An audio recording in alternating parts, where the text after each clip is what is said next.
Buenas noches y bienvenidos a las 5 de las 7. Hemos entrado a la sexta semana después de la jornada electoral de la segunda vuelta y se mantiene todavía una incertidumbre respecto a la fecha en que serán proclamados los resultados de esa segunda vuelta. Hay todavía complicaciones, sabemos parte de lo que está sucediendo, hay parte que no sabemos. Hemos invitado al politólogo Fernando Tuesta, profesor de la Universidad Católica, para que nos explique lo que sabemos y nos diga lo que se puede prever de lo que deba suceder en los próximos días, puesto que la proclamación, según la Constitución, tiene que ser hecha antes del 28 de julio, que es la fecha fijada para la juramentación del nuevo presidente, pero antes de eso tiene que beneficiarse de una transferencia de los temas que están en cartera en los respectivos ministerios. Fernando Tuesta, buenas noches y bienvenido a RPP. ¿Cómo estás, Fernando? Buenas noches. Qué gusto. Bueno, contento como cada vez que se puede contar con su experiencia teórica y práctica. Gracias. En este caso, quisiéramos que nos explique, por favor, qué cosa es lo que falta como procedimiento interno en el Jurado Nacional de Elecciones y en los jurados electorales especiales. Se ha tenido conocimiento que el magistrado Rodríguez Montesa ya ha entregado su voto en minoría, con lo que se puede completar las resoluciones que estaban detenidas al interior del Jurado Nacional de Elecciones. Estas se completan y se van a distribuir a los 28 jurados electorales especiales.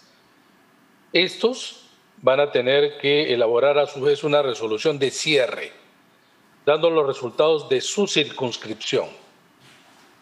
Sin embargo, se tiene que esperar 3 días. Es posible que al tercer día Fuerza Popular pueda interponer alguna figura, como lo ha estado haciendo, con lo cual se tendría que responder ante ello el Jurado Electoral Especial y podría el caso incluso elevarse al Jurado Nacional de Elecciones.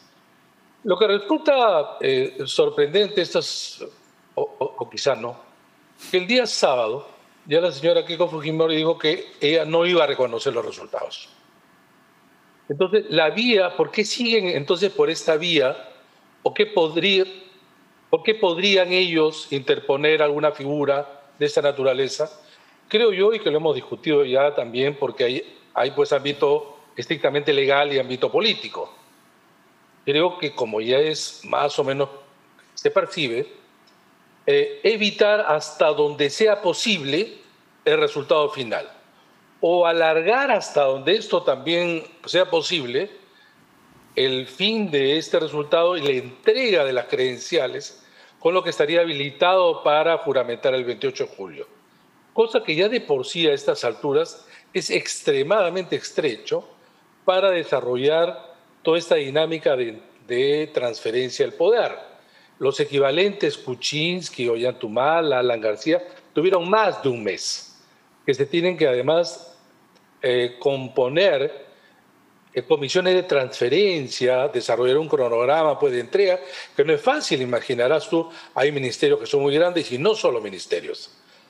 Pero la estrategia probablemente vaya por allí, y porque se dice que también interpondrían un amparo, con lo cual esto sería una figura de una suerte de tenaza, ¿no? Y nos esperaría ya realmente días aciagos.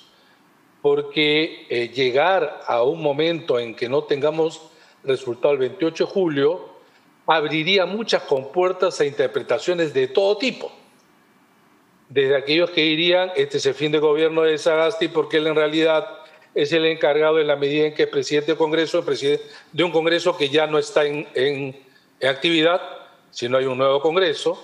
Aquellos que podrían o dirían o soñarían en una nueva convocatoria de elecciones, y aquellos que van hasta pues, un gobierno de transición civil-militar, ¿no? Que es claramente un golpe. En cualquiera de los casos, cualquiera de las alternativas en donde a veces está el fujimorismo encabezando, otros acompañado, otros en realidad juegan en paralelo. Lo cierto es que todavía esto no se termina, y lamentablemente no se termina, ¿no? ¿Qué sabemos sobre la reacción de la opinión pública? Las encuestas que conocemos sobre la percepción que los ciudadanos tienen de lo que está pasando, ¿qué nos indica? Porque yo veo que hay algunos políticos que mencionan cifras, no sé de dónde salen, y sé que usted es muy riguroso en su manejo de las cifras. ¿Qué podemos decir de la manera como la opinión pública observa todo este proceso? Bueno, salió una muy comentada de Datum ya hace bastante tiempo, donde se hablaba que cerca del 70 y tantos % consideraba que había fraude. Lo que no desarrollaba la pregunta es quién consideraban ellos que hacía el fraude, porque 76 es en realidad una cantidad única, y en realidad hay uno desprendida, de manera desprendida podía pensar que es Fuerza Popular quien hace fraude, el otro diría que el otro es el que hace fraude, otro que los organismos electorales. Por lo tanto, efectivamente el término ha sido puesto como un tema de debate. Pero luego, en otras encuestas, tanto del IEP como en Ipsos, lo que sí se percibe que había ya un tercio, que no es igual a la mitad, que consideraban y que habían acompañado a Keiko Fujimori en esta travesía, ¿no?, por llegar a imponer la idea de que ha habido fraude. No tenemos nuevas encuestas, esperemos que el próximo fin de semana tengamos alguna. Hoy día, más de 5 semanas después del voto, ¿tenemos algún caso en donde hayan pruebas de fraude? ¿Hay alguna evidencia? Nadie ha presentado nunca evidencia de suplantación de identidad. A ver, hay que partir por dos consideraciones. ¿Qué se entiende por fraude? 2, ¿qué dice la norma? ¿Y qué condiciones debe haber para que exista un fraude?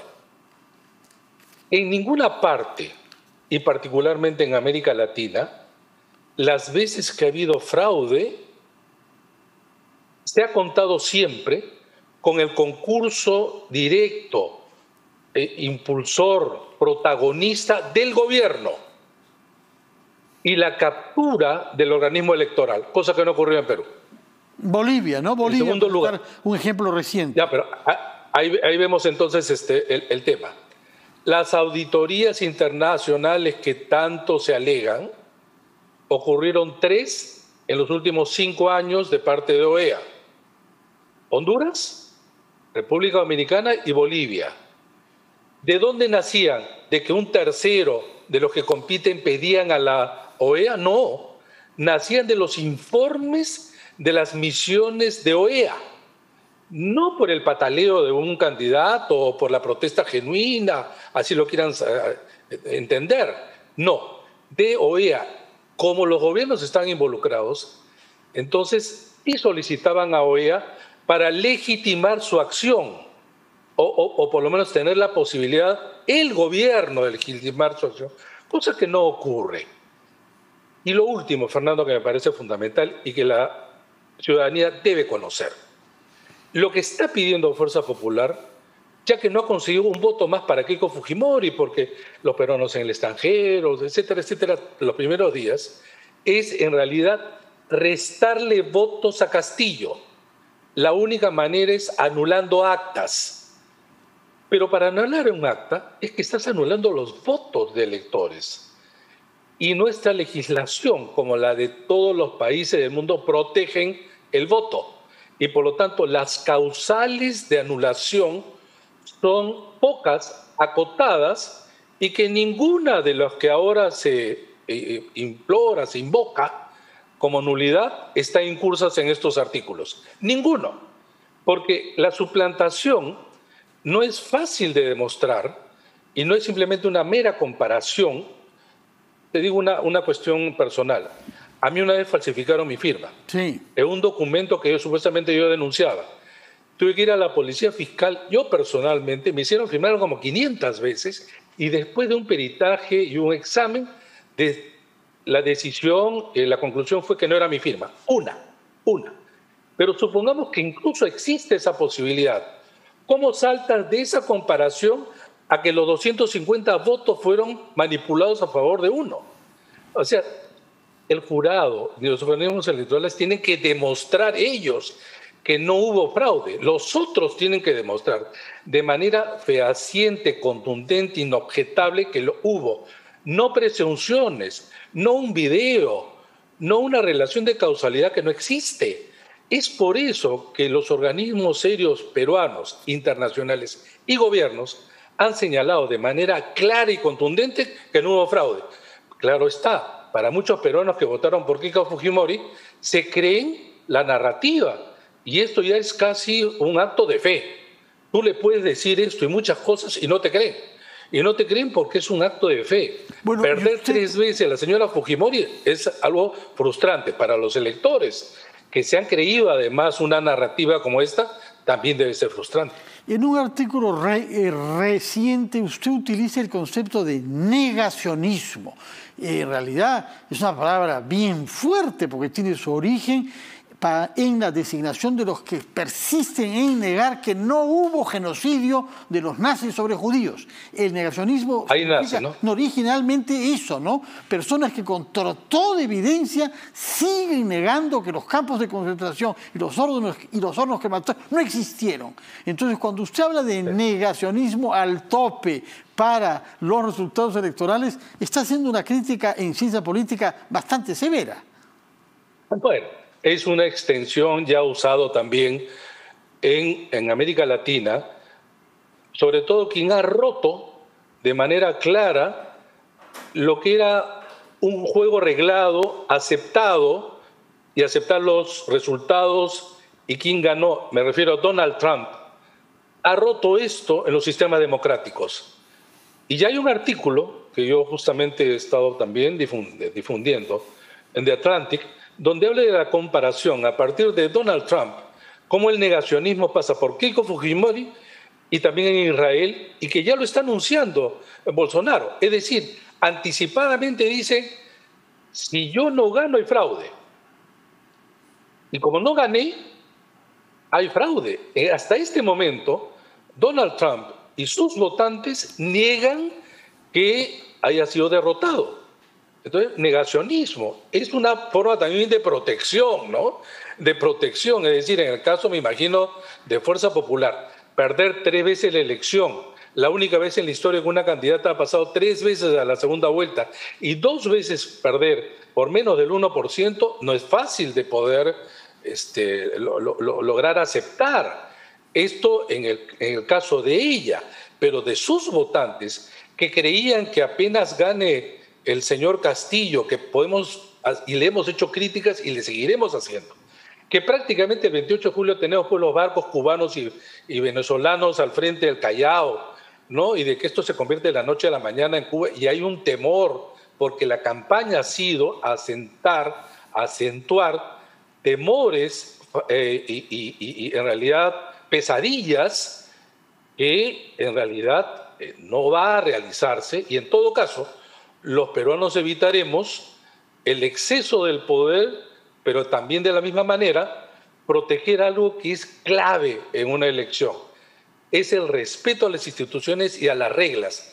Porque imagínate, Fernando, que los próximos procesos electorales, todos los perdedores hagan uso de todo lo que ha hecho ahora Fuerza Popular y lo va a hacer. Nos vamos a entrampar y vamos a vivir sin el reconocimiento del ganador. Esto es fatal. Permítame utilizar los últimos minutos que nos quedan para salir, digamos, del corto plazo de aquí hasta el 28 de julio e imaginar qué escenarios se abren. El artículo de Abraham Lowenthal en los Estados Unidos sostenía que acá se abría de una manera inesperada y paradójica la posibilidad de que emerja, al fin y al cabo, un movimiento de centro que ha hecho cruel falta en el Perú en los últimos tiempos. ¿Cuánto comparte usted esta mirada optimista? Siempre hay que tener optimismo, sobre todo en el país que vivimos. Lo que se ha acentuado y lo que creo que ha ya desarrollado como un sector importante a partir de estas elecciones ha sido la extrema derecha, como en muchos países. Y efectivamente la debilidad del centro ha posibilitado también la polarización. Que se necesite un centro democrático en el país, indudablemente, porque como van las cosas, con un presidente que tiene solamente 37 escaños de 130, que es un gobierno de minoría, y encima un gobierno débil, por sus carencias y porque están y cómo llega, yo creo que el próximo quinquenio puede, si no repetir, por lo menos una alta dosis de ingobernabilidad. Se requiere, por lo tanto, entre los extremos, un centro democrático, sereno, responsable y que de alguna manera nos saque de este empantanamiento que se empezó hace 5 años y que lamentablemente puede seguir para adelante. Usted presume que este centro democrático está fuera del gobierno y no necesariamente dentro. ¿Qué imagen se hace usted del gabinete que pueda proponer Pedro Castillo? Si a uno le preguntaban esto hace mes y medio, probablemente algunas de las personas que ahora se están señalando ni siquiera era pensado. Una cosa, muy a lo peruano, ¿no? Una cosa es con guitarra y otra cosa es con cajón. El señor Pedro Castillo, conforme llega el día de la asunción de mando, debe entender, y esperemos que sí entienda, que mucho de lo que ha proclamado no lo va a poder hacer. En todo caso, hasta armar un gabinete no tiene capacidad su vientre de alquiler, que es Perú Libre, como para llevar adelante. Y en consecuencia, yo sí creo que va a tener que mirar hacia el centro. Y en el centro, pues hay, claro, de todo. Tampoco es que es una pureza, pues, inmaculada, ¿no? Ni mucho menos. Pero creo que en el Perú existen profesionales que además a lo largo de los últimos 20 años han estado en los gobiernos. Han habido personas capacitadas, ministros probos, han fallado los liderazgos importantes de los partidos. Pero eso, si bien es cierto, ha hecho mucho daño, no debe tener el curso de un país que tiene que ser resiliente de todas maneras. Muchas gracias por su tiempo, Fernando Tuesta, y por el optimismo con el que dice usted que hay que abordar necesariamente los temas de la política en el Perú. Que tenga usted muy buenas noches y esperamos vernos pronto para que siga contribuyendo con su serenidad al análisis de lo que pasa con nuestra política. Vamos a ir a una breve pausa, después de la cual hablaremos sobre temas de salud y lo haremos nada menos que con el ministro de Salud, Óscar Ugarte.